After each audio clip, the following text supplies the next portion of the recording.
is 6 o'clock, so we'll call our meeting to order. We'll open the Pledge of Allegiance. I pledge allegiance to the flag of the United States of America and to the republic for which it stands, one nation, under God, indivisible, with liberty and justice for all. All right, a couple notes on the agenda before we get started. I am moving old business A to the top so that Ryan from Schlennermunner can get home to be with his kid. He's been here with us since 5 o'clock, so we figured we'd bump him up for a short presentation and then we'll move right on to new business. So starting with the council activity reports, I had a quiet couple of weeks. We were going to have a public safety meeting, but we could not establish a quorum, so that was canceled. Otherwise, joined in on the Public Works meeting for a few minutes this afternoon, and then we had our special joint budget finance meeting before this. That's all I've got, nothing much. Mr. Hertzberg. I had Public Works at 4 and the finance meeting ahead of this. Pretty much it. Ms. Brick. Other than the aforementioned joint finance meeting, I was in quarantine, so I have nothing to report. Ms. Lee. Had a planning commission meeting last week, and the same meeting we were all at. Mr. Taylor. I have nothing to report. Okay. So moving on to our department head reports, Mr. Mergen. All right, thank you. We did have a park board meeting last Thursday. Let's see, parks will open this weekend, so if anybody's looking to utilize them. However, the splash pad will not be open until the first week of June. In our packet, we also do have the superintendent's report, which is complete, identifying all the water sampling we do throughout the year. Also in the packet informational is the certificate of commendation for the wastewater department from MPCA, noting operation excellence. Irrigation system is being started up at this point. Haven't started irrigating anything yet, but that will be following shortly. Again, out at the airport, the fly-in is scheduled for August the 7th. Any questions?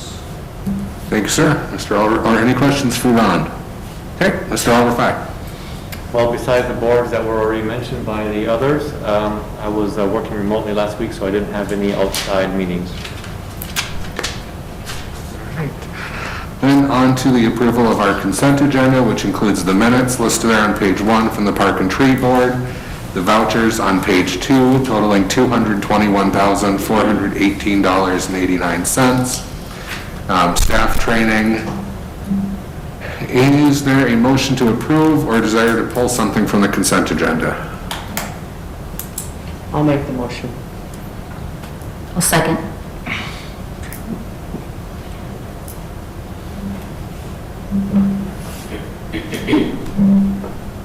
We have a motion to approve by Councilmember Soini, seconded by Councilmember Brick, to approve the consent agenda. Any further discussion on that?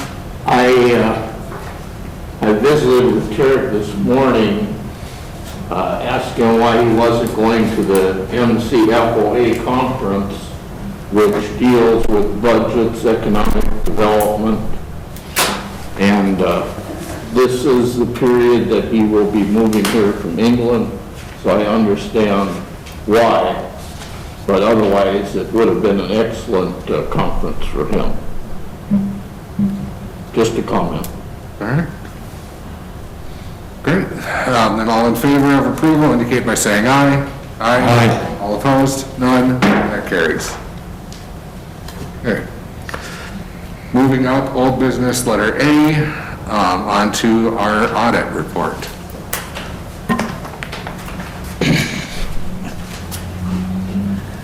All right, thank you. Ryan Schmidt, Schlennermunner Company. I'm just going to walk us through really high level, a quick overview of the audit results here. So we've got a similar presentation to what we went through recently at the Budget and Finance meeting, but a bit abbreviated. For starters, we've got a slide here that talks about the audit opinion and the process that goes behind getting us there. So in short, the opinion that we've expressed this year is what's called an unmodified opinion or a clean opinion. It's the best opinion you can hope to achieve. So in other words, we feel that your financial statements are accurately stated. Next slide here. Here we have a few items to report that are reported in the audit related to internal controls. Same items that have been reported in the past. All three are very common. First one here relates to audit adjustments.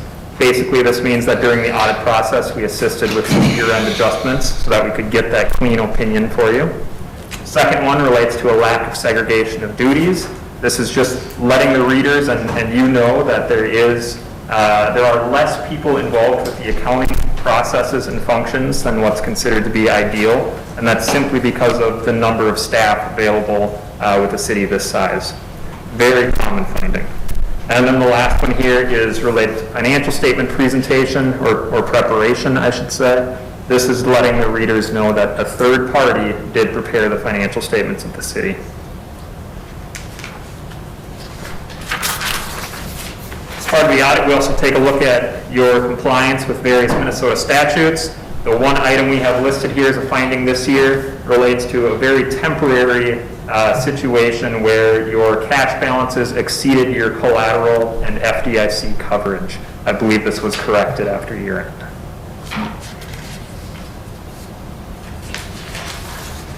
Next slide here. As part of the audit this year, we also did a single audit, which is a review of your federal programs and compliance with those programs.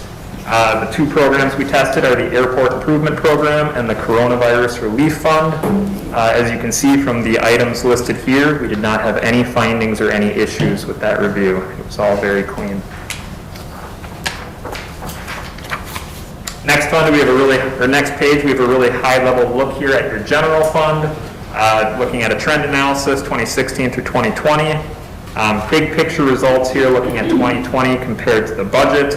You had budgeted for overall revenues of a little over $2 million. Actual revenues came in about $266,000 higher. You had budgeted for expenditures of about $1.78 million. Actual expenditures came in about $446,000 higher, and you had a decrease in your overall fund balance for the year of about $265,000.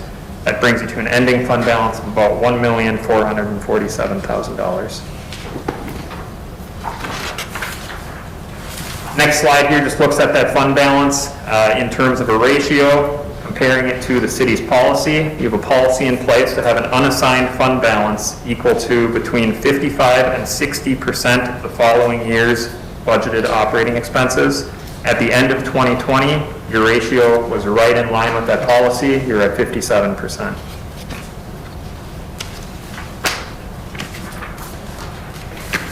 Moving on from the general fund, we've got your two other large governmental funds here. This would be your debt service fund and your capital projects fund. Debt service fund activity here is very standard to prior years.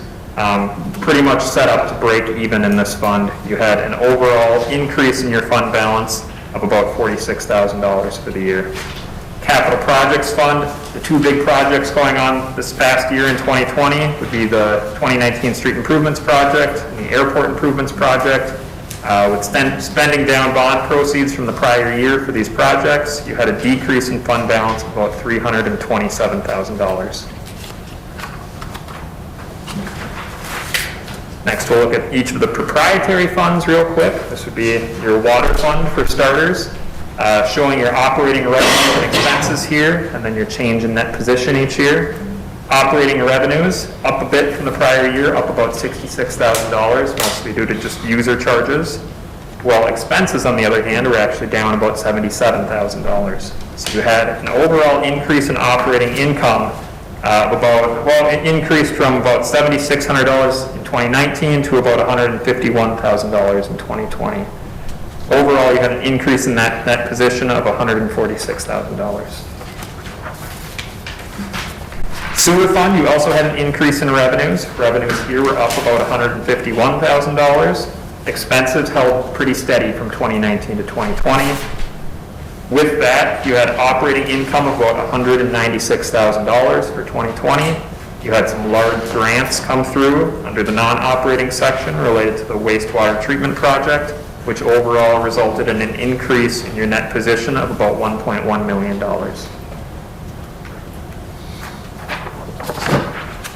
And last fund here, we have your liquor fund.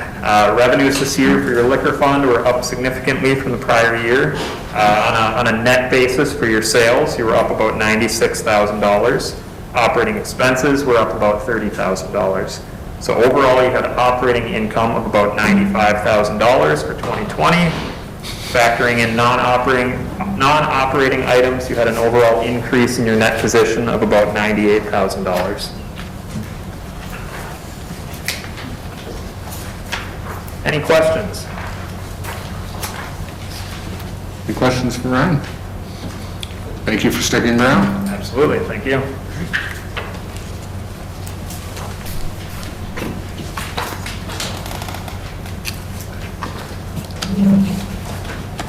That brings us then back up to new business, letter A. Mr. Bertram is here from the Town Country Days to talk to us about the events and activities and the parade.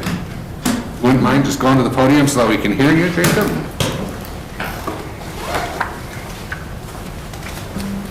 Thank you. I'd like to say I'm joined with Tammy Singer. She's the president of the Painesville Chamber as well, and I'm Jacob Bertram, the executive director of the chamber.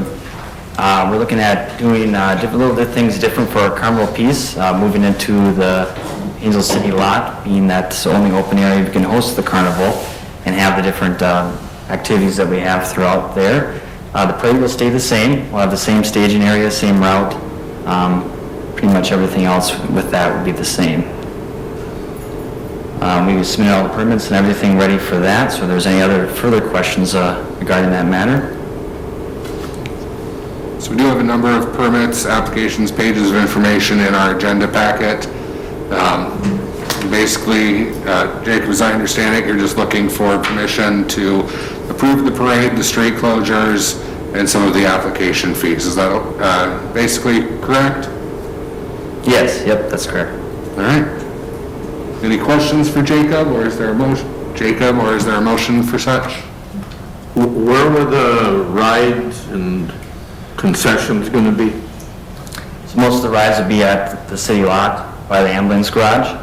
We kind of have it mapped out where it's going to be in the middle of the whole big lot there, and then have the vendors kind of towards the street more. But we're having those kind of things worked out and mapped out as well. Is it usual to waive the fees? Is that what, Yes. that's what happens? I figured, I just thought I'd ask. Thanks. And they used to come in separate, every single one, and finally, a few years ago, Mhm. put them all together.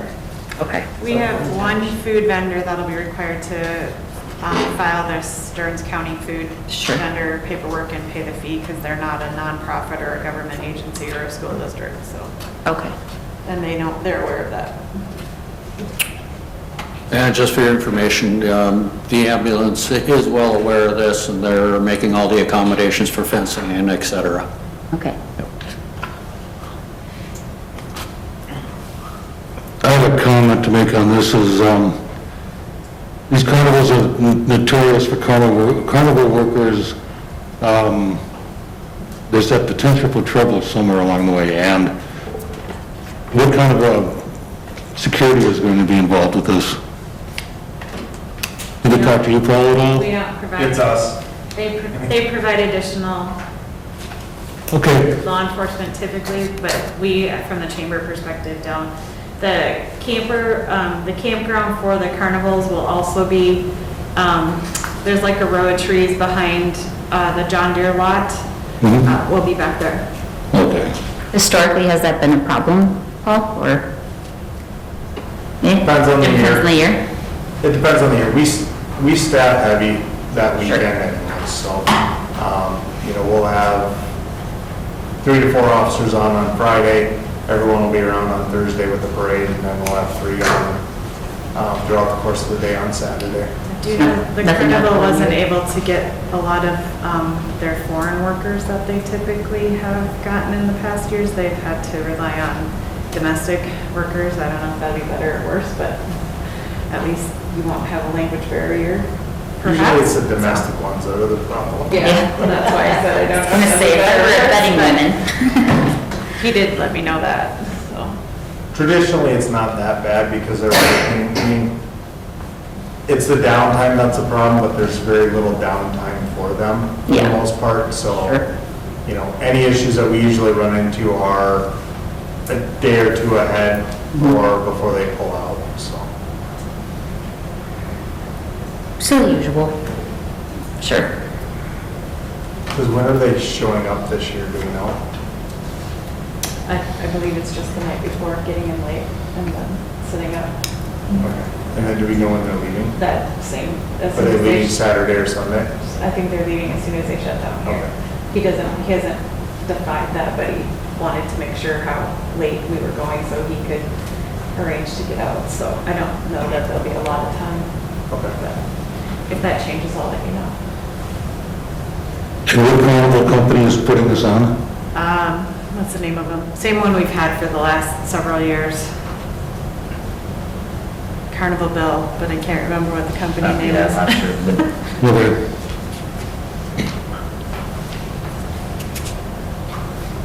There's a request as well to see whether or not council members would participate in the parade. Is that correct? Yes, yeah, normally the council has a float in the parade, we just wanted to extend the invitation if, looking forward to being a part of that too. For sure.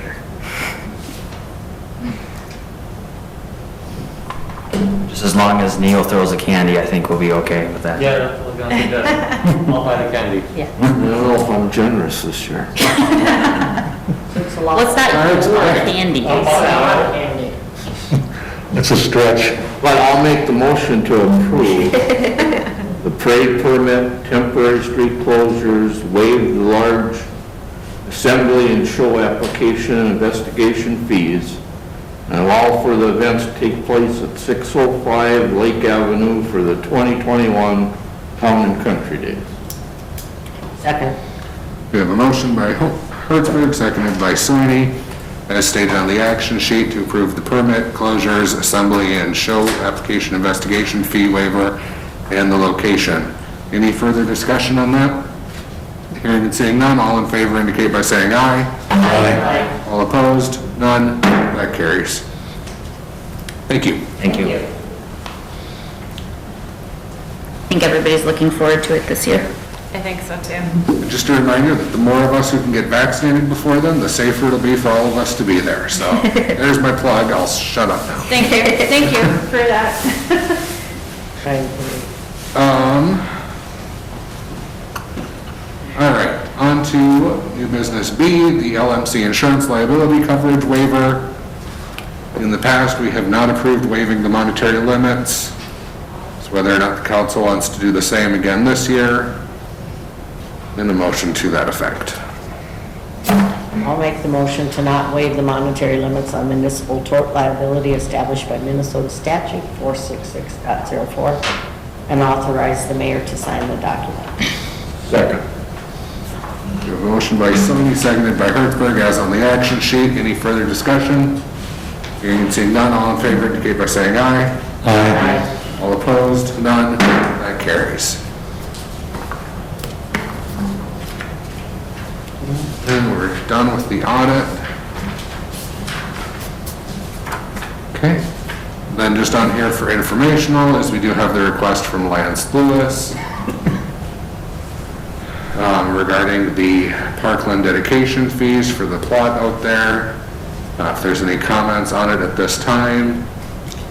Jennifer. Sean, just so we don't forget, I need a motion on the audit to approve it. Oh, I'm sorry. Let's go back up to the audit.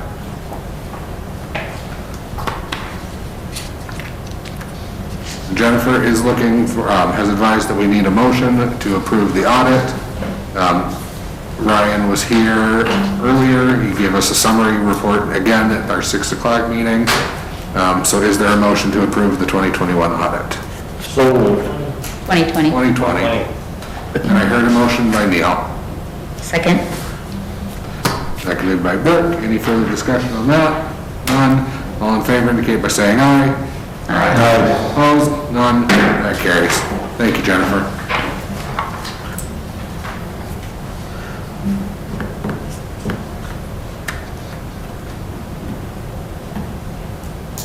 All right. Then is there any discussion over the Lands Industries request for right now? I really wanted to just get it in front of you so that you knew that it was coming. Something to think about. They have the right to ask for the waiver. We did waive Mr. Voss's request when he did the lower part of the railroad spur. So the development agreement, we did get the title commitment. The development agreement is being worked out, and the final plat is still coming your direction. And this will be a part of that final plat approval? It will, yeah. Okay, moving on then to old business letter C, the water tower painting. Ron or Chuck, one of you want to fill us in, please? Sure, we solicited quotes for the reconditioning of the groundwater storage tank. We received 3 quotes. They range from a low of $104,850 to a high of $158,800. The low quote was submitted by Slack Painting out of Evansville, Minnesota. They've done several projects like this in the past and are very qualified to complete this improvement.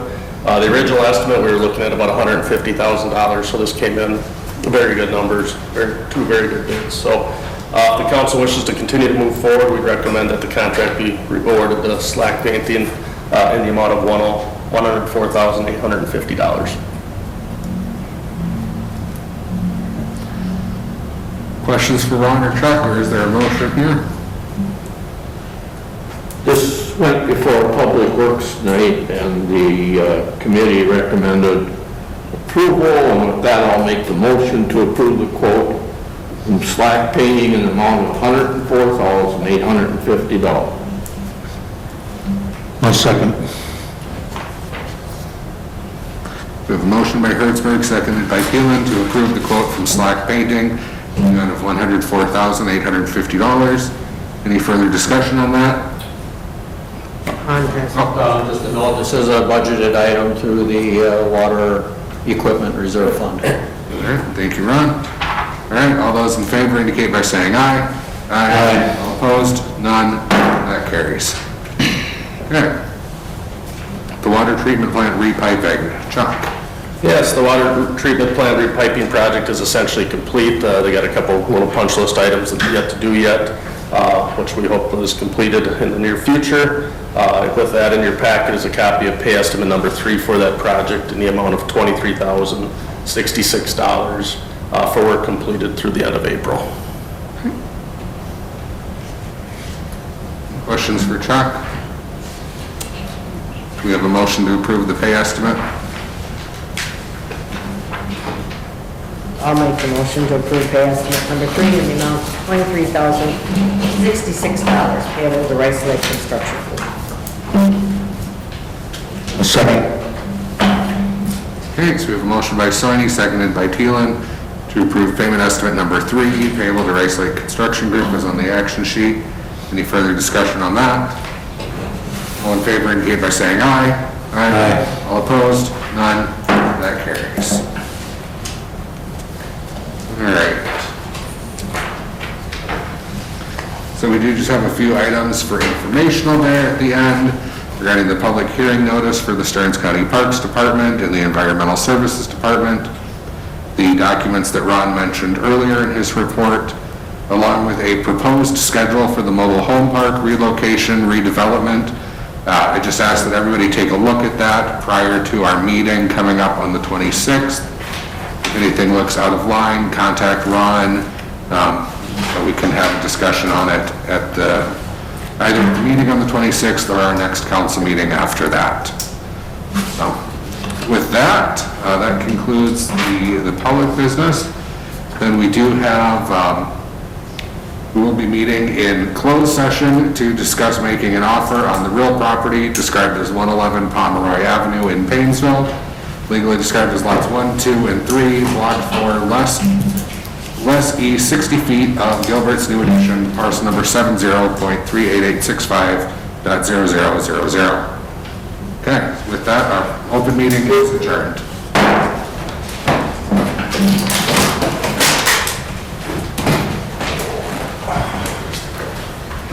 It's earnest money and we'll get it taken care of. So when I talked to John, he says he's had some life changes just recently, and he says the sooner that he can get this cleared, the better off he'll be with his situation. All right.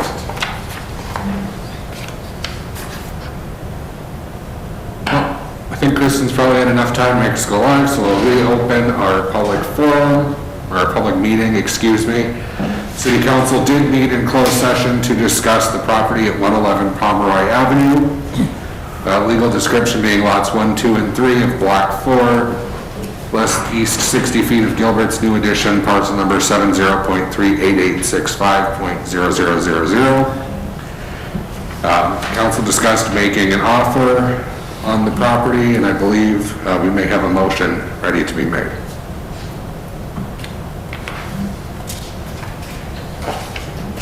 I'll make the motion that we offer the owner $130,000 with a $5,000 escrow down payment and closing date. What else do I need? Is that it? Like, there was closing costs. And closing costs. And taxes split, I think, first half, second half. I think that's my understanding of what we want to offer. No, I was forgetting something. So we have a motion by Councilmember Soini to offer $130,000 for the building with a $5,000 earnest money check, the city paying all closing costs, the 2021 property taxes, first half being paid by the current owner, second half by the city. Is there a second to that motion? I'll second. Seconded by Thielen. Any further discussion on that? Hearing and seeing none, all in favor indicate by saying aye. Aye. Hold on. I'm gonna take, and then just to clarify, Ron, the budget for that, it's coming equal parts out of your water budget, your sewer budget, and the street budget. Correct? Okay. All right, so then with that, all in favor indicate by saying aye. Aye. All opposed? None? That carries. All right. And we will get that earnest money check paid as soon as possible. Ron's gonna get a receipt for it, indicating that it's earnest money, and as soon as we get a closing date, we'll draft the purchase agreement. Perfect. Then we are adjourned. Thank you, everyone.